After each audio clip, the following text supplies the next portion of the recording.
Olá, bem-vindos ao Fantasma Brasil, essa edição especialíssima em que eu estou recebendo aqui do meu lado a gloriosa, a mais simpática e carismática pessoa do mercado editorial brasileiro, Joana Russo, nossa querida amiga da Mitos. Bem-vinda, Joana! Obrigada, Glaucia. É sempre um grande prazer a gente estar aqui no Fantasma Brasil. É sempre muito gostoso conversar com você, já um grande parceiro nosso para tudo que diz respeito aí dessa área vintage, ainda mais o nosso querido herói mascarado de tantos anos, companheiro de tantas pessoas, aí não importa a idade, porque quando você menos espera, aparece alguém que fala, eu lembro de fantasma. E você fala, Guri, você tem 13 anos, mas o meu pai lia! O fantasma tem disso, né? Que nem então, para mim é um prazer. Sim, a mesma coisa. Mesma coisa. De repente, você olha a criançada de 6 anos. Cavalinho e tal, não sei o quê. Tex. Quê? Papai lê. Ah, tá. Então tá ótimo. Eu, de antemão, Joana, vou te agradecer aqui em nome dos fãs do Fantasma. Eu sei que você está cansada de um dia inteiro de trabalho. A gente estava conversando antes da gravação. Então, te agradecer muito pela atenção que você sempre dá para a gente. E, para não te tomar muito tempo, eu vou começar te fazendo perguntas, porque o nosso tema é o futuro do fantasma na Mitos. Vamos falar sobre ele. Perguntando, Joana, desde 2021, que as pessoas me perguntam. Eu tenho que explicar, gente, eu não trabalho na Mitos. Eu não sei o que vai acontecer, sabe? Mas então vamos perguntar para quem sabe, né? Então assim, Joana, na Fantasma número 2, a mensal que era bimestral, que saía a cada 3, 4 meses, na Fantasma número 12 saiu o anúncio de uma reformulação do título. A pergunta que eu quero te fazer inicialmente é: o que exatamente, se você pode nos falar, o que exatamente motivou essa reformulação e como vai ser essa reformulação do título O Fantasma? Vamos lá. Primeira coisa, eu vou ter que fazer uma passagem geral para o pessoal poder entender que é assim. A revista que estava saindo nesse modelo, por mais que a gente já tenha mudado um pouco a estrutura gráfica dela, vocês notaram, né, que os últimos números eles vieram, inclusive, com a qualidade do papel um pouco diferente. A gente já tinha adotado essa postura, primeiro, porque o pessoal não tinha gostado muito do conteúdo como estava, porque realmente perdia muita qualidade da imagem, a cor não ficava muito bacana e tudo mais, e a gente estava tendo muito problema também de borrar.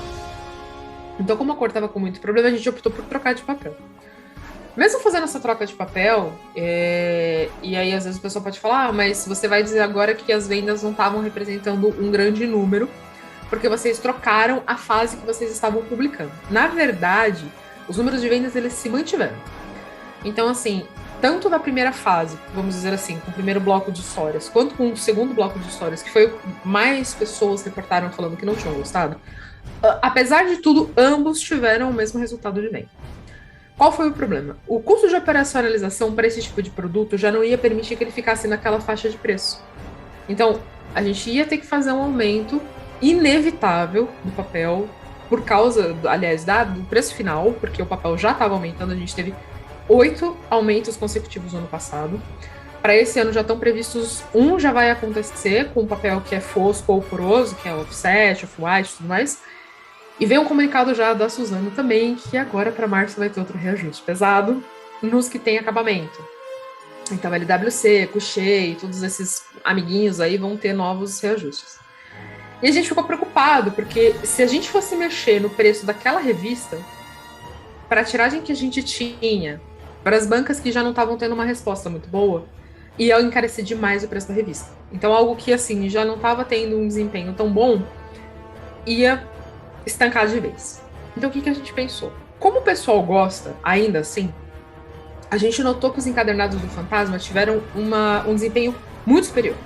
Então, tudo que a gente lançou em encadernado, em capa dura, compilado, vintage, com tratamento, etc e tal, a galera amou. Então, o que a gente vai fazer? A gente vai converter. Então, a reestruturação que a gente comentou no número 12 era justamente por isso. O conteúdo dessas revistas que era o Fantasma, vai agora para dentro de encadernados especiais, maiores, mais parrudos, no mesmo formato que foi, por exemplo, do Dinheiro, para também a galera que gostava mais. Apesar do pessoal ter um material todo mês, a gente percebeu que vocês gostam muito mais quando você tem um volume mais robusto na mão para ler. Então, quanto mais conteúdo, melhor. E a gente consegue fazer uma compensação melhor de preço, trazer um produto melhor acabado, graficamente mais estável do que uma revista naquele formato, e trazendo todas essas histórias sem ter parado com esse tipo de conteúdo. Então, a reestruturação, porque passa o Fantasma, é justamente dessa. Então, existe uma adequação editorial e uma adequação de padrão gráfico, de estrutura, para poder atender essa realidade. Porque assim, a gente não para, não deixa de atender, continua atendendo justamente esse movimento que a gente percebeu dos encadernados e continua publicando esse conteúdo sem grandes problemas. Mas, nossa, eu não tinha essa noção. 8 reajustes de papel em um ano? 8. O nono só não veio porque a Suzano segurou e jogou para essa virada. Tanto é que a gente, infelizmente, vai ter que repassar alguns aumentos, porque chegou no momento que a gente não tá conseguindo segurar mais. Porque assim, quando a gente faz os cálculos e tudo mais, existe uma faixa em que a gente consegue segurar o preço, né?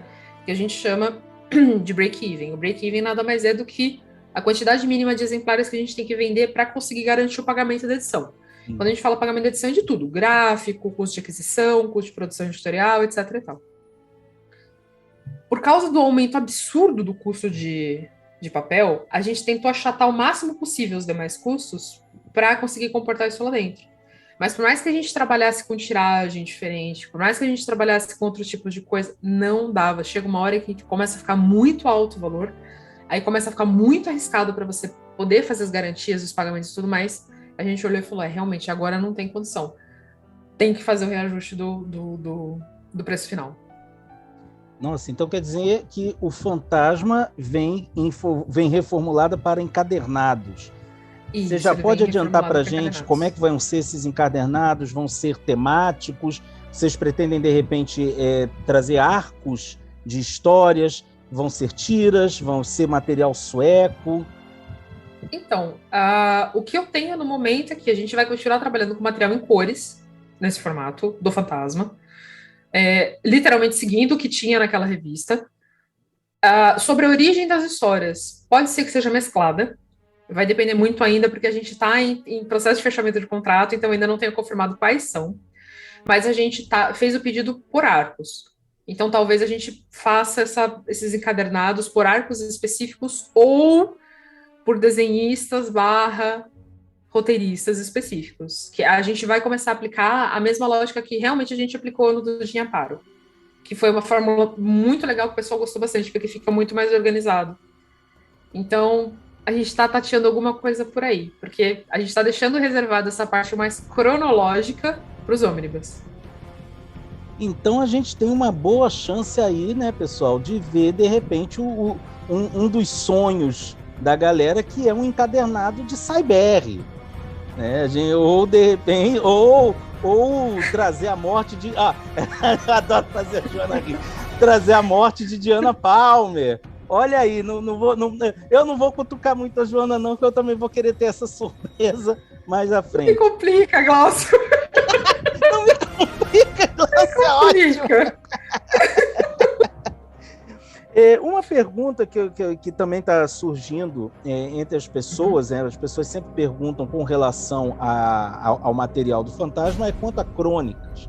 Crônicas, me lembro que numa conversa que a gente teve, você e o Júlio comentaram que foi uma surpresa a maneira como Crônicas teve uma boa aceitação, né? E aí, como eu estava falando para a Joana antes, né, antes da gente gravar, surgiu, alguma coisa de umas 2 semanas, um boato de que Crônicas tinha sido cancelada. Eu não sei de onde o pessoal tira assim, de onde essas coisas pipocam. Então eu vou perguntar para quem sabe, Joana, e Crônicas? Crônicas, ele vai sofrer uma pequena reformulação também, como aconteceu com o Fantasma, por conta desse tipo de coisa. Mas o Crônicas, ele vai continuar se chamando Crônicas do Fantasma, só que agora ele vai chegar como um compilado também. Então a gente vai trabalhar com ele em forma de compilado, também para atender essa parte dessa tendência, porque foi o que eu falei. A gente realmente percebeu que o leitor de fantasma, ele apoia muito, muita coisa. Daí a nossa surpresa, inclusive pro Crônicas, o pessoal gostou pra caramba. Mas ele, em termos de aquisição, ele prefere muito os encadernados. Então, como a gente começou com uma linha vintage específica, a gente vai ter essa reestruturação para acomodar todos esses materiais. Vai continuar saindo Crônicas normalmente, só que agora numa outra roupagem. Dentro de uma outra, vamos dizer assim, formato gráfico. Acho que fica mais fácil para o pessoal entender, né? Então ele não vai mais sair naquele formato italiano que a gente tinha colocado. A gente, inclusive, vai deixar o formato italiano reservado para alguns outros especiais, que eu acredito que você vai acabar me perguntando mais adiante, aí eu falo um pouco melhor dele. Aliás, o formato italiano é uma gracinha, né, de se ler, né? Ele não tem os inconvenientes do formatinho. Tem gente que é nostálgica com o formatinho, mas venhamos e convenhamos, o formatinho tinha uns inconvenientes brabos, porque a arte às vezes se perdia. Então ele não tem os inconvenientes do formatinho, mas ele tem uma certa nostalgia do formatinho. Então acho que ele agrada bastante. Mas muito legal muito saber disso. Oi? Sim. Desculpa. Então, o italiano ele agrada bastante, né? Esses formatos intermediários, que é entre o formatinho e o formato americano, ele é gostoso porque ele dá uma proporção legal, você não briga com a arte, você não briga com o balão, você não briga com o valor de produção dele, então ele é bacana por isso, né? Uhum. Mas como a gente ia começar a aumentar o tamanho do formatinho, mais números de páginas e tudo mais, como acabou acontecendo em alguns crônicas, que a gente, apesar de ter saído como um especial, ia ser uma tendência, então a gente, pelo preço que eles iam ficar, a gente também decidiu trazer ele para um formato gráfico diferente. Justo. Então ele vai dar uma fermentada. Mas ainda assim será o Crônicas do Fantasma. Justo, oh, delícia. Então tá vendo, pessoal, Crônicas continua, né? Então tem que explicar ao pessoal, reformulação diferente de cancelamento. Totalmente diferente, gente. Totalmente diferente, gente. Totalmente diferente. Bom, aí, já que você já começou a falar dos especiais, eu vou perguntar de um que já está na pré-venda.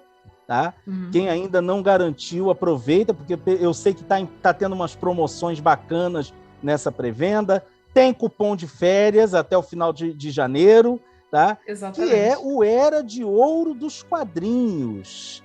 A pergunta que muita gente está me fazendo, eu sei a resposta, mas eu quero ouvir da Joana. Esse Era de Ouro dos Quadrinhos é o especial de 100 anos do King Features Syndicate lançado lá fora uns anos atrás? Não! Não é. Não é a mesma coisa.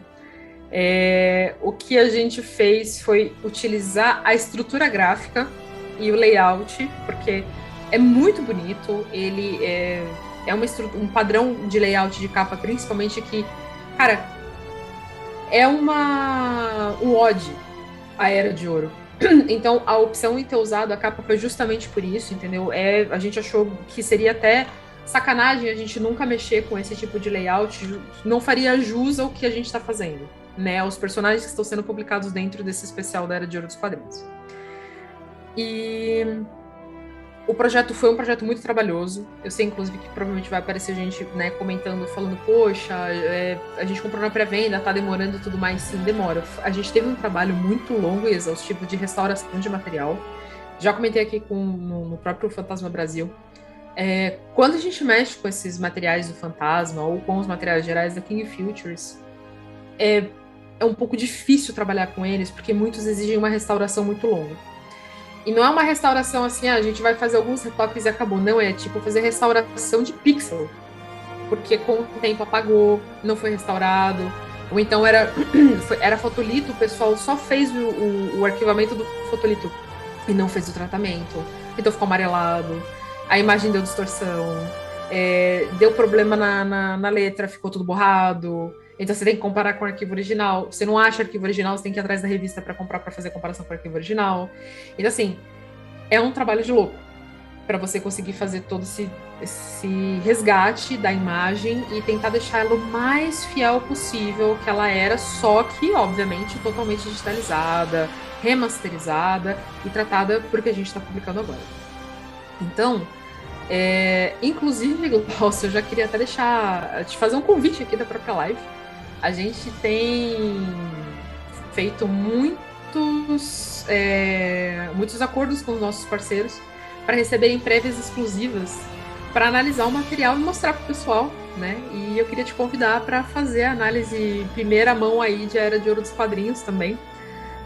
Você vai receber uma prévia do material. Não, eu tenho que ver. Eu sabia que você ia ser difícil. Eu sabia que você ia ser difícil. Por isso que eu tô fazendo esse live, que é pra você não ter escapatória. Já aceitei! Então, em breve, o pessoal aqui do Fantasma Brasil vai ter uma prévia, assim, primeiríssima mão desse material. Já na próxima semana eu tô encaminhando para ti.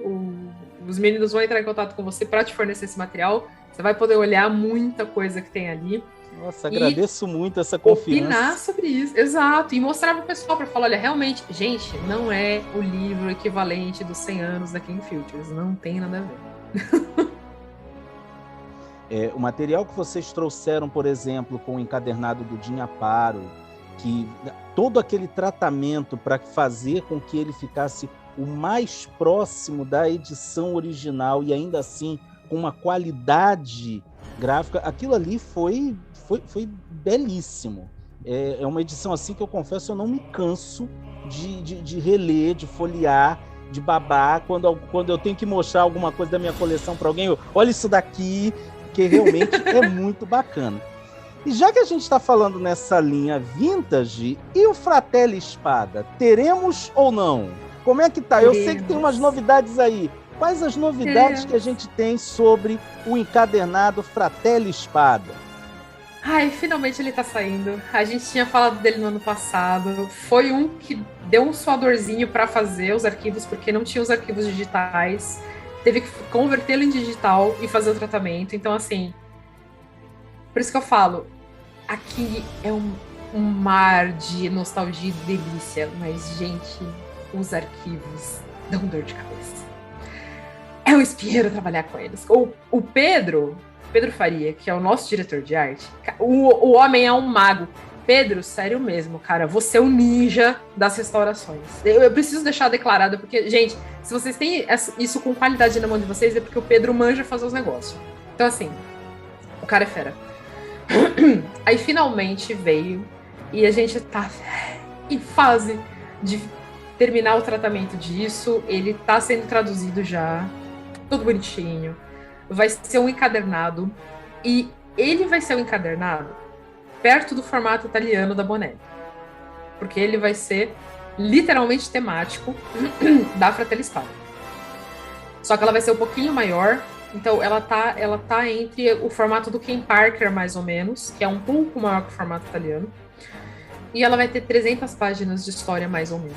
Então, assim, é o encadernado que vai ser da Fratelli Espada. Nossa, 300 páginas. Uhum. É quase um micro-ônibus. É quase um micro-ônibus. E ele vai ser vintage também, no mesmo esquema que foi o Fantasma pelo Jim Aparo. Mesmo tratamento que está recebendo. Que maravilha. Livros. Como é que foi a receptividade do Ameaça de Scorpia, que é esse material originalmente da Von Books e agora publicado pela Hermes? A receptividade garante próximos números, ou a gente ainda vai ter que esperar um tempo para ter outros romances do Fantasma?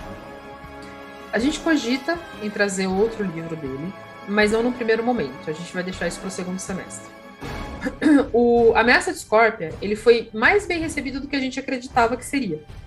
Mas a gente encarou uma coisa que a gente não esperava encarar. Teve muita devolução porque o pessoal achou que fosse quadrinho. Então, mesmo com o anúncio, com o aviso que era um livro, o pessoal não apeteceu muito quando acabou recebendo. Então, muitos acabaram falando, poxa, eu comprei achando que era quadrinho quando eu vi que era livro. Então, a gente teve também algumas devoluções em relação a isso. Ele teve uma cauda longa maior de venda, então a gente falou, bom, vamos repensar e vamos deixá-lo para uma segunda etapa. Então, a gente preferiu dar só uma pausa, não trazê-lo no primeiro momento e trabalhar com ele para o segundo semestre. Entendi. Muita gente me perguntava, é quadrinho? Eu falava, não, isso é livro, é texto em prosa, né? Eu acho que o Brasil recentemente começou a ter mais livros assim, como por exemplo livros do o Batman, Mulher Maravilha, livros mesmo, mas ainda acho que eu acho que foi uma aposta alta que a Mitos fez em lançar esse livro, né? Depois de tantos anos que não tinha livros do Fantasma no Brasil. Pois é, foi parte desse sentido de resgatar mesmo, né? De trazer de novo o hábito do fantasma para o hábito do brasileiro. Então, a gente percebeu que, assim, existe um interesse, assim como, por exemplo, o livro do Hellboy, a gente também teve esse impacto quando a gente publicou Estranhas Missões, né? O pessoal ficou meio assim e falou, mas é livro ou é quadrinho? Não, é livro, né? Prosa, texto corrido, tal.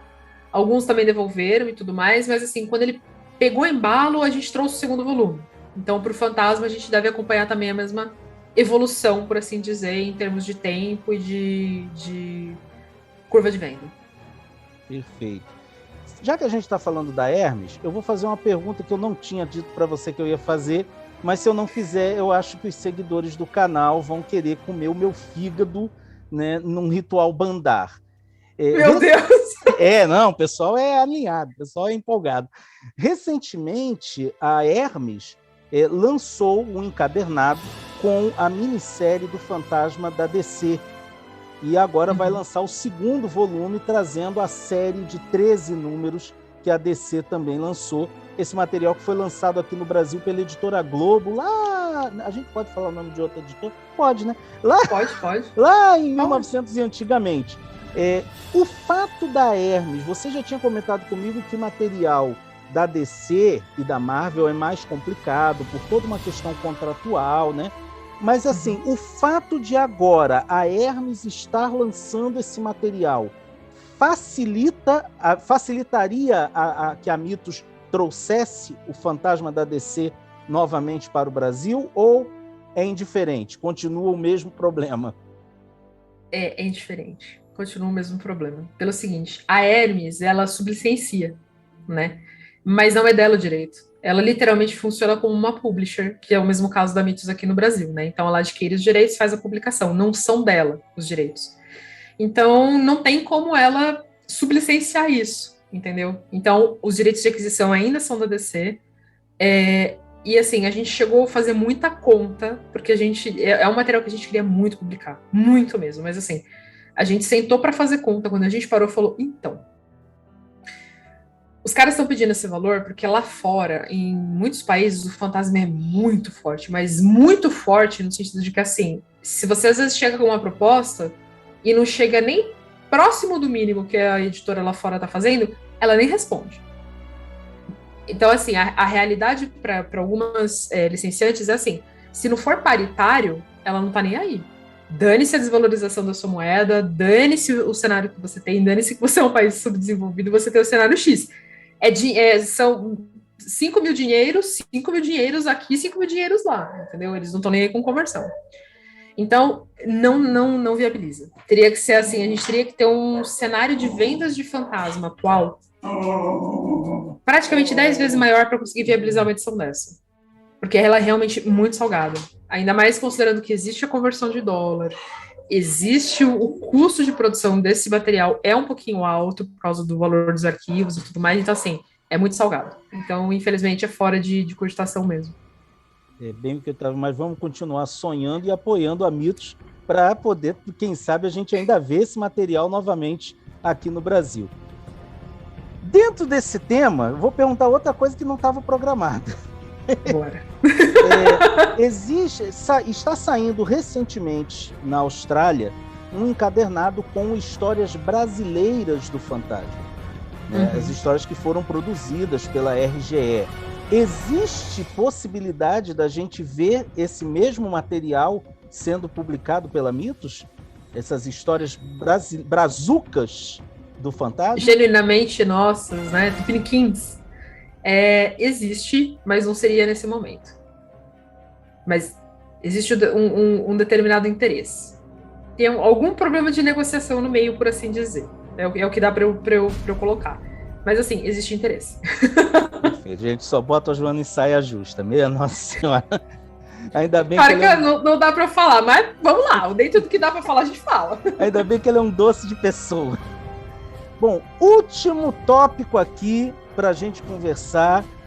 Numa live, a Mitos fez um anúncio bombástico de que teremos um ônibus do fantasma, um ônibus com as histórias de Ray Moore. E eu já vou adiantando as coisas que foram faladas na live. Um ônibus de Ray Moore com cerca de 800 páginas. Joana, a minha primeira indagação é a seguinte: o formato ônibus, que eu nunca li nenhum ônibus, então eu não tenho essa experiência, mas eu vejo muitas pessoas reclamando do ônibus, reclamam do preço e reclamam principalmente do formato, de como ele é difícil às vezes a leitura. Em relação a isso, como é que vocês da Mitos estão pensando esse ônibus de Ray Moore aqui no Brasil? Tá. Então eu vou dar outra informação. Não vai ter só esse ônibus. São 2. Eles virão aos pares e o segundo é do Cyberry.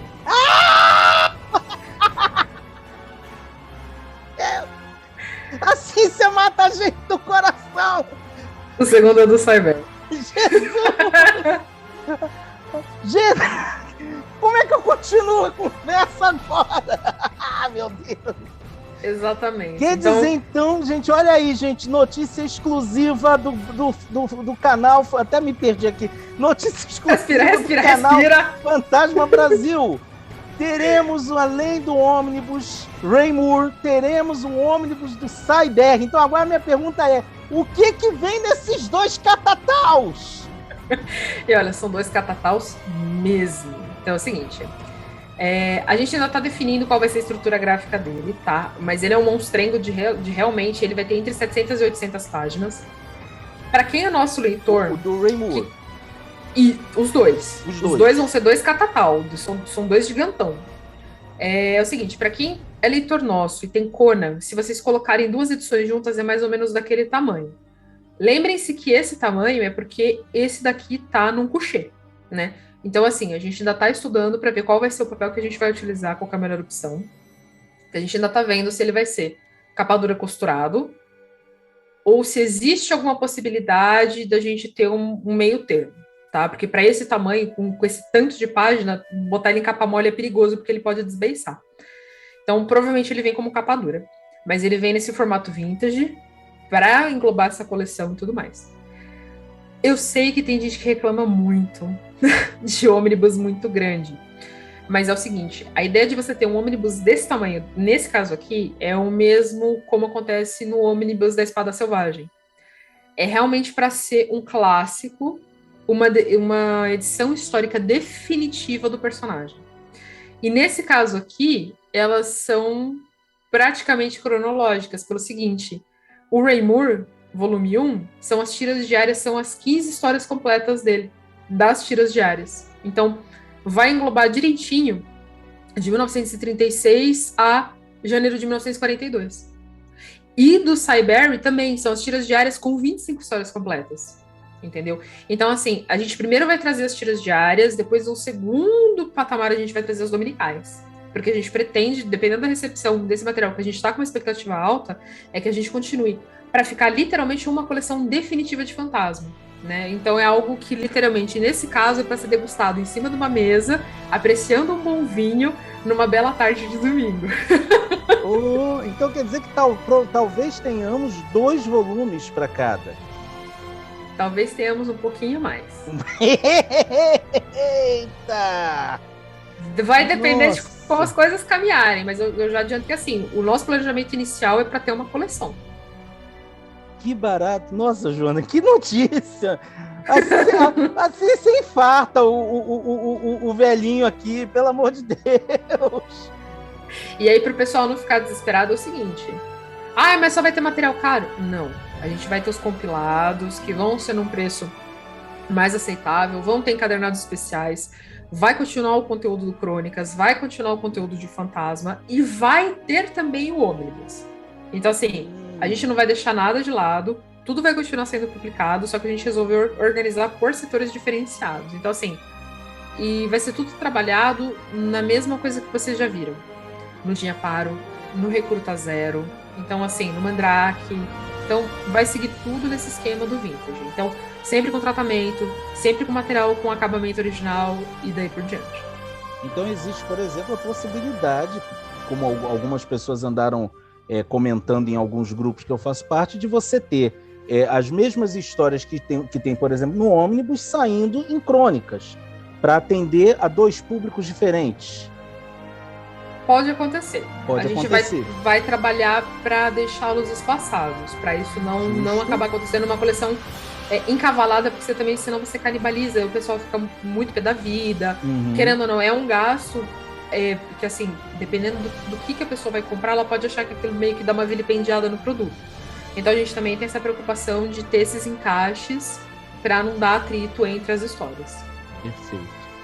Joana, é sempre uma alegria falar com você. Agradeço muito a você. Eu estava lembrando, estava participando de um podcast recentemente falando sobre o Fantasma e eu comentei, né, que ali por volta de 2017, 2018, eu falei com os colegas, né, que eu dizia assim, olha, eu acho que a melhor editora que podia um dia trazer o Fantasma de volta seria a Mitos. Porque eu falei isso ali por volta de 2017, 2018. A gente tem um grupo aqui, a Confraria do Gibi, aqui no Rio, e eu falei, é uma editora que trabalha, ela sabe trabalhar com material fora do hype, né? Fora desse mainstream, Marvel, DC, e eles trabalham muito bem. Eu falei com o pessoal ali, mais ou menos. E aí veio, acho que em 2018, veio o anúncio de que a Mitos ia voltar a trazer o Fantasma, e a gente está vendo aí que, com todas as dificuldades, aumento do preço do papel, crise econômica, pandemia, meteoro, não olha para cima, não olha para o lado que o bonde está passando, o Fantasma está se firmando na Mitos, tá realmente, como vocês anunciaram, voltou a cavalgar pelas pradarias brasileiras. Né? Voltou, e a gente está fazendo um trabalho para que ele continue por muito tempo. Então, agradando novos leitores, antigos leitores, leitores nostálgicos, a gente recebe muita mensagem de novas pessoas que chegaram que falavam, nossa, quando eu vi, eu lembrei do meu pai lendo aquilo, eu lembrei que o meu avô lia para mim. Então, assim, existe um carinho com o Fantasma, assim como existe com o Tex. Então, para nós é uma delícia ouvir isso de vocês. Então, acreditem, a gente sempre vai trabalhar da melhor forma possível para trazer esse material o mais bem acabado, para vocês, quando vocês abrirem o papel, vocês falam, caramba, isso foi feito com carinho. Porque é o mesmo sentimento que a gente tem quando a gente pega o bicho na mão pela primeira vez, que chega na gráfica, a gente olha e fala, cara, que emoção, o negócio nasceu. Eu agradeço muito, Joana. Obrigado a vocês que estão assistindo esse vídeo. Vão lá, apoiem o trabalho da Mitos, continuem apoiando todo esse projeto que a Mitos está fazendo de trazer de volta o Fantasma e outros personagens, né? Os personagens mais clássicos, como tantos encadernados fantásticos que a Mitos já lançou, Morcego Negro, Besouro Verde, Máscaras, e agora a gente está aí vendo esses encadernados do Fantasma para nossa alegria. Então, muito obrigado, Joana. Como eu falo sempre no final do vídeo, vejo você por aí. Um abraço. Nos vemos em breve. Um abração.